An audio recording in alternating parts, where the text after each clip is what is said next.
सकते कि हमने ये करा के दिया बेशक। और सरकार के पैसे से करा के दिया है, इसलिए भी ऐसा नहीं कर सकते। इसके साथ ही जैसे बात हो रही हरदा की, हरदा में बहुत सारी समस्या है। आज बात कर रहे हैं हम, प्रधानमंत्री मुख्यमंत्री जी ने कल आवासों को डिक्लेयर किया, आवास प्रधानमंत्री आवासों का। हमारे हरदा में 33 किस्त अभी मिली नहीं है बहुत सारे लोगों को, और लोग परेशान हो रहे हैं। 33 किस्त अगर उनको मिले, लोगों ने क्या मकान तोड़ लिए, साल भर हो गया, 1.5 साल हो गया, किराया भर रहे हैं, दूसरे मकानों में रह रहे हैं और उनके छत नहीं डले हैं, इस कारण से परेशान हैं। तो ये काम नहीं हुए, इसको कराना चाहिए। रोडों की हालत देखना चाहिए, रोड की हालत क्या हो रही है। रोड के आप आए होंगे भोपाल से, होशंगाबाद से कैसा रोड मिला, या आपको खुद को मालूम होगा हरदा तक आते आते। नहीं सर, मैं इंदौर से आया, मैं भोपाल से नहीं आया, इसलिए इस सवाल का जवाब मैं नहीं दे पाऊंगा। जो भी आए हैं पूछ लें, अगर आपके कर्मचारी अधिकारी उधर से आए होशंगाबाद से, या ये आपके प्रतिनिधि बैठे हुए हैं, हरदा की रोडों की क्या हालत है।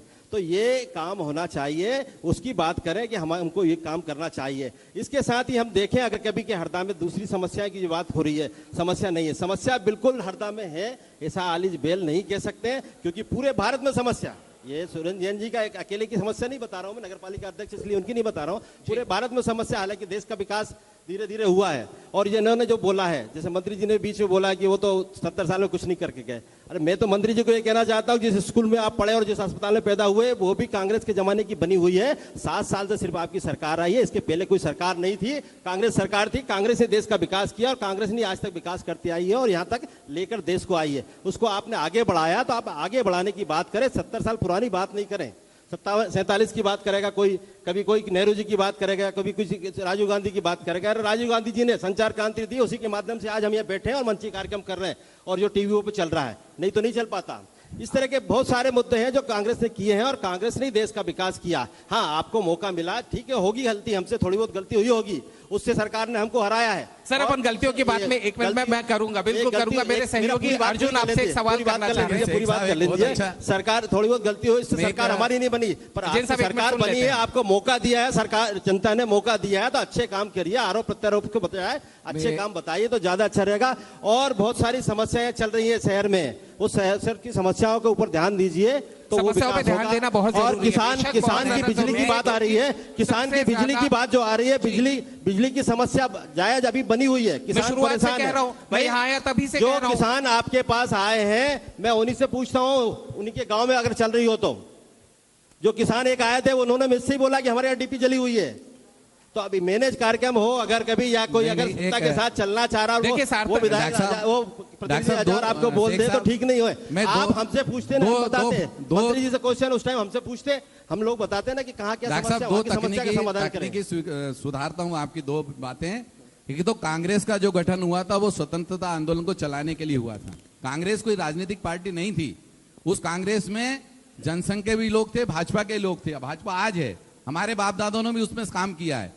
लेकिन कांग्रेस को जब समाप्त करने की बात हुई तो कांग्रेस ने समाप्त कांग्रेस को नहीं किया और राजनीतिक दल बना लिया। सर ये मुद्दे से अपन अभी फिलहाल मुद्दे से नाम से सत्ता प्राप्त। जैन साहब मैं माफी चाहूंगा, दूसरी बात एक और, देश को चलाता कांग्रेस, देश को चलाता किसके ऊपर? पूर्व विधायक जी, आप अपडेट हुआ करो। आपको शायद जानकारी नहीं है, हरदा नगर पालिका ने तीसरी किस्त भी देना शुरू कर दी है। कल ही हमने लोगों के खातों में तीसरी किस्त शुरू कर दी है, तो नियम से ही होगा ना। पहले की दूसरी आज चैलेंज कर रहा हूँ, आज चैलेंज कर रहा हूँ, तीसरी किस्त बहुत सारे लोगों कल हमने 600। अच्छा महज दो सेकंड का आप दोनों भाई स्वीकार तो कर रहे ना कि अभी आपको मिली नहीं है तीसरी किस्त। पानी पीछे दोनों भाई नहीं, स्वीकार तो कर रहे ना। मेरे सहयोगी अर्जुन एक सवाल करना चाहते हैं आपसे, एक सवाल। अर्जुन क्या दोनों मानव से ये पूछना चाहता हूँ कि हरदा को आगे विकास के लिए दोनों का क्या प्लान है?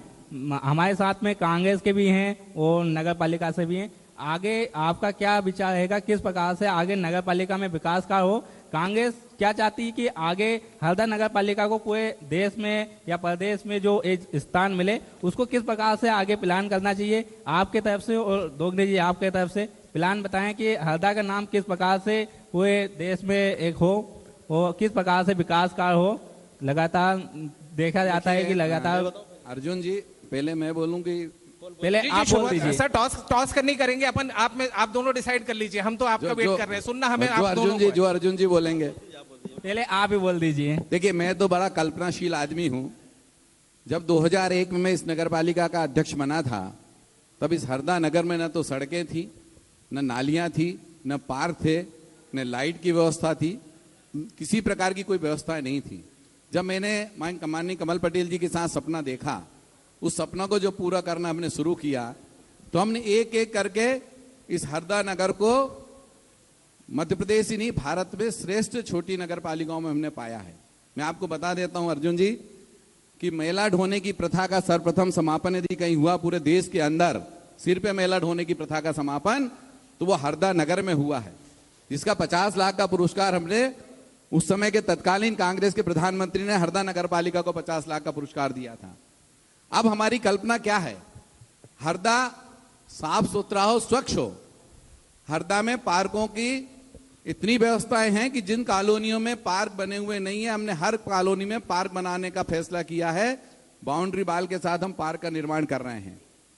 हरदा में पीने के पानी का हमारा लक्ष्य है हर घर नर्मदा जल। उस लक्ष्य को प्राप्त करने के लिए हम सतत काम कर रहे हैं। हर घर में नर्मदा जल का पहुंचना चाहिए, क्योंकि 3 अनिवार्य आवश्यकताओं में वो है। चौथा हमने लक्ष्य किया कि जितने कच्चे मकान हैं उन मकानों को पक्का बना करके दिया जाए। मुझे खुशी है कि आज हमने 6000 से ज्यादा पक्के मकान बना दिए हैं। 5वां सबसे महत्वपूर्ण लक्ष्य है कि हमारे स्कूल की बिल्डिंगें बहुत अच्छी हों।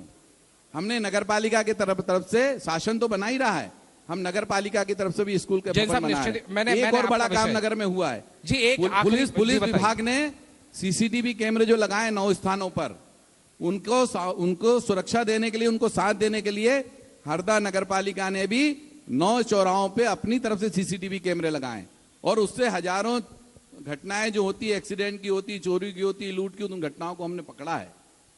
हम सुरक्षा का काम भी कर रहे हैं। सुरक्षा का काम भी हो रहा है। सर मैं रिएक्शन यहां से ले लेता हूं क्योंकि जरूरी है। जी सर, अर्जुन के सवाल का जवाब मैं चाहूंगा। जी जी, देखिए शेख साहब, हरदा के विकास के लिए सबसे पहले तो यहाँ ओवरब्रिज की आवश्यकता है, जो 20 शहर में है। ठीक है, एनएच का वहां चला जाएगा, पर हरदा शहर को भी जरूरत है। शहर में वो ओवरब्रिज की जरूरत है, जहाँ 1-1 घंटे, आज तो 1-1 घंटे लाइन लगती है, तो वो हमारे लिए बड़ा अभिशाप है हरदा के लिए, तो वो बनना चाहिए। उसके साथ हमारा जो मॉडल कॉलेज पड़ा हुआ है, उसकी बिल्डिंग नहीं बन पा रही, वो बनवाना चाहिए। उसके साथ सेंट्रल स्कूल पड़ा हुआ, सेंट्रल स्कूल की बिल्डिंग नहीं बन पा रही है, सिर्फ 3 कमरे में लग रहा है, वो लगना चाहिए। स्वास्थ्य सुविधाओं में हमारी कांग्रेस की सरकार थी, उसमें हमने 200 बेड हॉस्पिटल यहाँ सैंक्शन कराया, उसका पैसा भी आ गया, उसको जल्दी बनवाना चाहिए। नक्शे में ही हेरफेर हो रहा है, नक्शे में आगे पीछे कर रहे हैं, उसमें अटक रहा, उस काम को पूरा होना चाहिए। इसके साथ ही हमने हमारी सरकार के टाइम में यहाँ गंजाल मोरन डैम 2900 करोड़ रुपए का बड़ा डैम बनने वाला है हरदा जिले को, जिसकी सिंचाई से पूरा लाभ मिलने वाला, उस डैम को जल्दी करा दें। भाजपा के लोग, सरकार आपकी है, आपको हम धन्यवाद देंगे कि जल्दी करा दें और डैम जल्दी बन जाए। तो हमारे सिंचाई की बात कर रहे हैं, सिंचाई की जनता है हरदा की, जनता है मध्य प्रदेश की, और आज हम इस चर्चा को सिर्फ इसलिए कर रहे हैं कि ये बात हो सरोकार की। यहां आरोप प्रत्यारोप निश्चित रूप से होना चाहिए, क्योंकि ये लोकतंत्र का सिस्टम है। लेकिन आपका विजन क्या है, आप क्या चाह रहे हैं, आप हरदा के लिए क्या चाहते हैं? आपके साथ में बैठे हैं, आप बताइए कि आप क्या चाह रहे हैं। आपका समय था, आपने करने की कोशिश की, हुआ नहीं हुआ उस बात में नहीं जाएंगे, लेकिन अब क्या चाहते हैं? जो काम पड़े हैं पेंडिंग, उनको टाइम से करा देंगे तो ही विकास हो जाएगा हमारे हरदा का। इसके साथ में बताना चाहता हूँ, शिक्षा व्यवस्था हमारी सुधरना चाहिए, अस्पताल की स्वास्थ्य संबंधी व्यवस्था सुधरना चाहिए, हमारे गरीबों को जो लाभ मिलना चाहिए। आज हम देख रहे हैं कि अनाज जो 5 किलो मिल रहा, वहाँ का जो दुकानदार है 3 महीने का अनाज बोलकर 1 महीने का अनाज देकर उसे साइन 3 महीने के करा रहा है। उस तरह की घटनाएं नहीं होना चाहिए, उनको उनका अधिकार मिलना चाहिए। पेंशन व्यवस्था, विधवा पेंशन, वृद्धा पेंशनों को जो बंद कर दी गई है, जिनको जो गरीबी रेखा से नीचे वालों को सिर्फ दी जा रही है, जो सबको मिल रही थी, वो चालू होना चाहिए, जिससे गरीबों को लाभ मिले, गरीबों को लाभ मिलना चाहिए। और उसके साथ कृषि महाविद्यालय हमारे यहाँ खुलना चाहिए हरदा में, क्योंकि कृषि प्रधान जिला है। मंत्री जी भी कह रहे हैं कि पंजाब से आगे ले जाऊंगा। अरे पंजाब के बराबर तो ले आओ पहले, फिर पंजाब से आगे ले जाने की बात करेंगे। यहाँ कृषि महाविद्यालय खुलवा दीजिए तो ज्यादा अच्छा रहेगा। कृषि महाविद्यालय खुल जाएगा तो हमारे क्षेत्र का विकास होगा और कृषि से संबंधित फसलों के ऊपर क्योंकि बताया जा रहा है कि समृद्ध जिला है, कृषि के लिए तो समृद्ध जिला है, समृद्ध जिला, कृषि के लिए बहुत समृद्ध जिला है। और कृषि सिंचाई में हरदा जिला 90% सिंचित हो चुका है। मोरन गंजाल की जो बात कर रहे हैं, मैं मध्य प्रदेश के मुख्यमंत्री प्रधानमंत्री नरेंद्र मोदी जी, कमल पटेल को बधाई देना चाहता हूं कि गंजाल मोरन के टेंडर लग गए हैं। आपके साथ मिलकर के हम देखेंगे कि उसका पानी हमारे खेतों में आएगा। और जहां तक कोविड वाली आपने बात की, इस गवर्नमेंट हॉस्पिटल की, मैं धन्यवाद देना चाहता हूं मध्य प्रदेश शासन के मुख्यमंत्री और कृषि मंत्री को कि हरदा जिले के हॉस्पिटल में 2-2 ऑक्सीजन प्लांट चालू हो गए। दोनों दो ऑक्सीजन प्लांट। देखिए कोरोना काल है, इतनी हालात- अच्छी व्यवस्था हरदा जिले के हॉस्पिटल में हुई है। एक मिनट के लिए मैं आपको रोकूंगा, मैं माफी चाहता हूँ। शेख जी एक छोटा सा क्वेश्चन है मेरा, छोटा सा क्वेश्चन है। यहाँ पे 13-14 अस्पताल है, प्राइवेट अस्पताल है, जिनसे कोविड में काम लिया है सरकार ने, और वो सरकार की 4 अस्पतालों को कोविड में जिनसे काम लिया उनको बंद कर दिया गया, और 1.5 महीने से सीएमएचओ सुन नहीं रहा है। उस पर भाजपा के नेता क्या एक्शन ले रहे हैं और क्या बात उठा रहे हैं और उनका क्या लाभ पहुंचा रहे हैं, ये भी स्पष्ट करें। क्योंकि अस्पताल पे कोविड में तो खूब लाभ ले लिया उनसे, सेवा भी ले ली, और अस्पतालों को बंद करा दिया गया है। जवाब ही दे ध्यान दें। चलिए संक्षेप में एक छोटा सा जवाब दे दीजिए, क्योंकि मुझे देवी सिंह जी से बात करनी है। इनका कहना सही है कि सीएमएचओ ने हॉस्पिटलों की जांच की, जांच करने में 4 हॉस्पिटलों में कुछ कमियां पाई गई हैं, उनका उन्होंने नोटिस दिया है। नोटिस का जवाब मिलने के बाद शासन उन हॉस्पिटलों को चालू करेगा, क्योंकि वो जनता के हित का काम सर कितने समय में एक्शन? 7 दिन का टाइम दिया था, 2 महीने हो गए, 2 महीने हो गए, 2 महीने से चालू नहीं किए, 7 दिन का एक सेकंड दोगले साहब एक सेकंड, जैन साहब की सुन लिया अपन। सर कितने वक्त में एक्शन? डॉक्टर साहब देखिए, मैं अथॉरिटी नहीं हूँ कितने दिन में चालू करूंगा, एक अंदाज सर। लेकिन मैंने ये उसमें कहा, चर्चा की, मैंने डॉक्टर साहब ने मेरे से बात की थी, मैंने उस समय सीएमएचओ को फोन लगाया था, माननीय कमल पटेल जी को फोन लगाया था कि ये हॉस्पिटल ऐसे ऐसे बंद है। उसकी जो प्रक्रिया होती, सामान्य प्रक्रिया सीएमएचओ के क्षेत्र के अधिकार क्षेत्र में होती, वो प्रक्रिया की जाएगी। हमारे कलेक्टर उससे आगे बढ़ के है। संतुष्ट अभी फिलहाल इस जवाब से संतुष्ट हैं आप? नहीं, सुनो नहीं है। कलेक्टर ने सीएमएचओ को हटा 7 दिन का नोटिस दिया, 7 दिन का नोटिस दिया, वो अस्पताल वाले बेचारे जवाब दे के परेशान हो गए। सीएमएचओ बात सुनने को तैयार नहीं है, प्रक्रिया जवाब तो देना चाहिए आपको, अगर कमी है तो कमी तो बताएं। नहीं, लेकिन ये विश्वास दिलाता हूं इस मन से, 1 मिनट के लिए जैन साहब मैं माफी चाहता हूँ, इस मन से एक विश्वास देता हूं कि ये हॉस्पिटल जो जनता की सेवा में लगे हुए हैं, मैं कलेक्टर साहब ने एक समिति बनाई है, मैं माननीय कलेक्टर साहब को बोलूंगा कि तत्काल उसका निर्णय बुला करके उन हॉस्पिटलों को यदि चालू होने की स्थिति में तो चालू करें, ये निर्देश देने के लिए मैं आपको आप स्वयं जाएंगे। चलिए सर, ठीक है, धन्यवाद। अब मैं बात करता हूं देवी सिंह जी से। सर, हम आदिवासियों की बात करें, गरीब किसानों की बात करें, क्या लगता है कि वो सुखी हैं? हरदा जिले के अगर मैं बात करता हूं तो उनके क्या हालात हैं? दूसरा, क्या यहां से पलायन हो रहा है या नहीं हो रहा? सीधा सवाल आपसे। सर मैं बताना चाहूंगा, पहले तो इस चैनल का मैं बहुत बहुत धन्यवाद करता हूं जो मेरी बातों को यहाँ रखने के लिए मुझे बुलाया गया। मैं सबसे पहले बताना चाहूंगा, यहाँ बेशक कांग्रेस बीजेपी के दोनों नेता हैं और दोनों अपनी अपनी पार्टी की बात रख रहे हैं, लेकिन मैं कहना चाहूंगा, मैं एक आदिवासी वर्ग से आता हूं और गोंडवाना गणतंत्र पार्टी का जिला अध्यक्ष हूं। इस नाते मैं इन दोनों पार्टियों को बताना चाहूंगा कि आज 5 दिन हो गए रातामाटी में जो केस चल रहा है, वहां पूरे आदिवासी लोग संघर्ष कर रहे हैं, लेकिन कोई भी पार्टी उस विषय पर बात नहीं कर रही है। ना तो बीजेपी कर रही है, ना कांग्रेस कर रही है, जबकि वहां वो ट्रस्ट वहां कब्जा जमाए बैठा है और आदिवासियों की जमीनों को छीन रहा है, लेकिन कोई भी पार्टी उस वर्गों के पहले वो बात नहीं कर रही है। आज टिमरनी विधानसभा की बात अगर करें तो वहां इतनी समस्याएं, समस्याओं का अंबार लगा हुआ है, कहीं भी लोगों को पैरने के कपड़े तक नहीं मिल रहे उनको। सर वो तो आपके पूर्व विधानसभा है सर जी।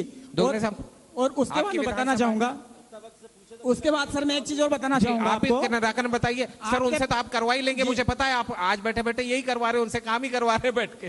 सर वही मैं उसी मुद्दे पर आ रहा हूँ सर, मैं उसी मुद्दे पर आ रहा हूँ सर। सर वहां पे किसानों की जैसे बात चल रही है, तो वहां भी सर आदिवासी किसान है जिनकी जमीनें छीनी जा रही है। जब उनके पास जमीन ही नहीं रहेगी तो वो किसानी क्या करेंगे? आप बताइए, जब उनके पास किसानी नहीं रहेगी तो क्या किसानी करेंगे? वो जमीनें उनसे छीनी जा रही है, जब जमीन छीनी जा रही है किसानी कैसे करेंगे वहां? एक मिनट देवी सिंह जी, एक सेकंड। देवी सिंह भाई, मैं आपको एक थोड़ी सी जानकारी दे देता हूं। भारत जो है वो संविधान से चलता है, नियम और कानून से हम लोग बंधे हुए हैं, चाहे सत्ता पक्ष हो चाहे विपक्ष हो, चाहे बिल्कुल मानता हूँ, हम कानून से बंधे हैं जी। राजा बड़ारी स्टेट और आदिवासियों के बीच का जो झगड़ा चल रहा है जी, उसमें भारतीय जनता पार्टी पूरी तरह से आदिवासियों के साथ है। हमारे विधायक, एक सेकंड पूरी बात सुन लो, हमारे विधायक संजय शाह, हमारे जिले के अध्यक्ष अमर सिंह अभी तक नहीं पहुंचे। पूरी बात सुनो, क्यों नहीं पहुंचे उसका कारण बता रहा हूँ। मैं परसों के दिन कायदा में था, कायदा में आदिवासियों के बीच में बैठा हुआ था, उनसे मैं वहां चर्चा ही कर रहा था, लेकिन उसमें जो टेक्निकली है, जो कानूनी प्रावधान है, उसके बारे में आप विचार करें।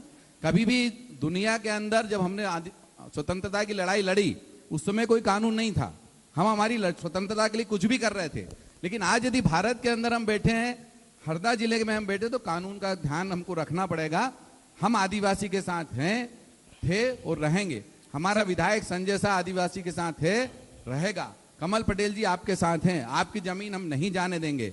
लेकिन राजाबारारी स्टेट को स्वतंत्र भारत के पहले जो जमीनें अलॉट की गई थी, उन जमीनों का निराकरण होने के लिए माननीय उच्च न्यायालय में प्रकरण दर्ज है।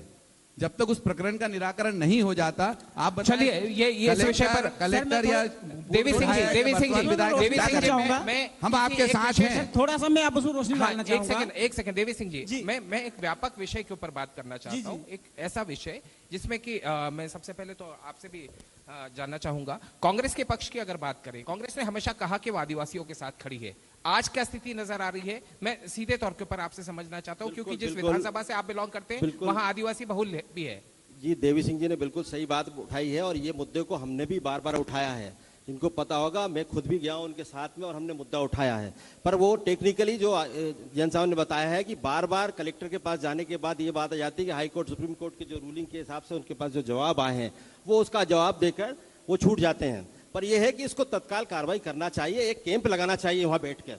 सरकार के यहाँ प्रतिनिधि जो कलेक्टर, एसपी या सभी लोगों को जाके और सबको स्पष्ट करना चाहिए किसकी जमीन कहाँ है, कौन सा अधिकार बनता है। वो गांव में, जैसे गांव वालों को अगर नहीं आ रहा समझ में कि उनका अधिकार यहाँ से है, यहाँ से है, तो वो जाके बताएं कि आपका अधिकार यहाँ से, तो वो वहां से करेंगे। अच्छा, आप दोनों खड़े होने को तैयार हैं इस मुद्दे पर? राधा स्वामी वाले बोल रहे हैं, राधा स्वामी वाले बोल रहे हैं, क्योंकि उनके पास हजारों एकड़ जमीन पहले लीज पे ली हुई है। अब वो बोल रहे हैं हमारे अधिकार की, आदिवासी भाई हमारे बोल रहे हैं कि हमारे अधिकार की। पर ये शासन को चाहिए कि वहां जाकर बैठकर कैंप लगा के दोनों को स्पष्ट निराकरण कराना चाहिए। वो नहीं कर रहा, ये शासन की गलती है, तो शासन को करना चाहिए, क्योंकि वो उनकी लड़ाई लड़ेंगे, आदिवासी भाइयों की उनकी लड़ाई लड़ना उनका अधिकार है। वो जंगलों में रहते हैं, इसीलिए वो जंगल बचा के आज रखे हैं, तो उनके कारण ही जंगल बचे हुए हैं। आज शुद्ध ऑक्सीजन मिल रही है तो आदिवासियों के कारण ही मिल रही है, तो हम तो काट के लकड़ी दूसरे काम में ले लेते हैं। पर उन लोगों ने बचा के रखा, इसलिए उनकी लड़ाई जायज है। मैं भी लड़ रहा हूं, मैं भी कई बार उस संगठन के बल्लाभी जी और दूसरे लोगों के साथ में कलेक्टर से भी मिला, दूसरे लोगों से भी मिला, बात भी की है, पर वो दोनों प्रशासन बिठा नहीं पा रहा, इसलिए ये समस्या बनी हुई है। प्रशासन को चाहिए कि दोनों को बिठाकर उसका निराकरण करे कि आपकी ऑर्डर ये है, आपकी ऑर्डर ये है, तो ये लड़ाई खत्म हो जाएगी।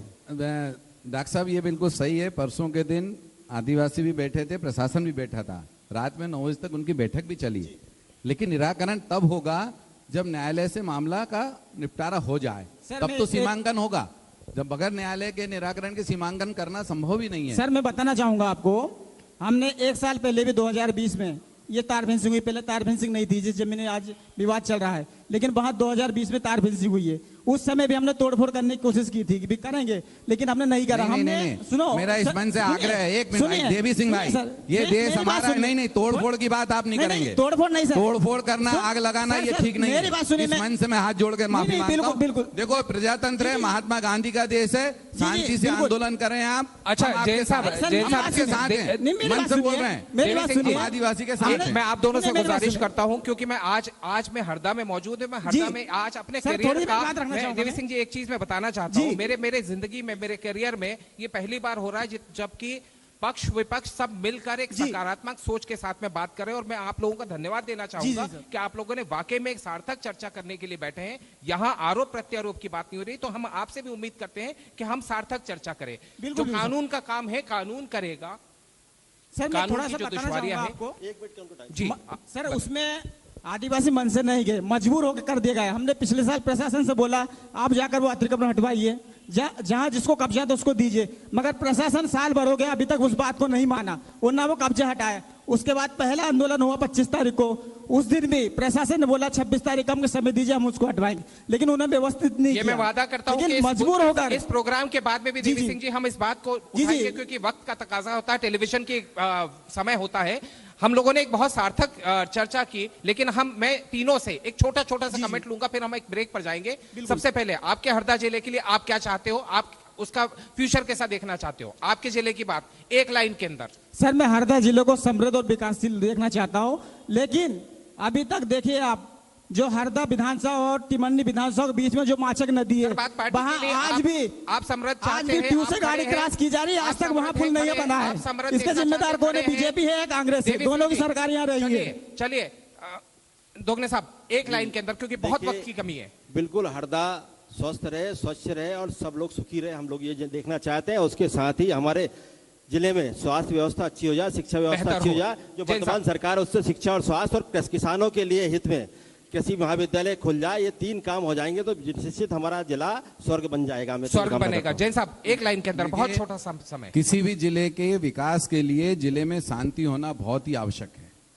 शांति हो, कानून व्यवस्था का राज हो और सब हिल मिल करके रहें, तभी जिले का विकास हो सकता है। हर अच्छे कार्य में सब तो मिलकर जिले के का- आगे बढ़ें, तो जिले का हर बुरे विकास- काम में विरोध करें। यही रणनीति हमारा हरदा जिले के लोगों की होना चाहिए। चलिए, हरदा तभी जिले का के लोगों ने विकास होगा। साफ तौर के ऊपर, जहां तक कांग्रेस बीजेपी या सियासत की बात होती है, तो ये पहला मंच है जिसमें खुलकर बात की और इस मंच पर जिले की तरक्की की बात हुई।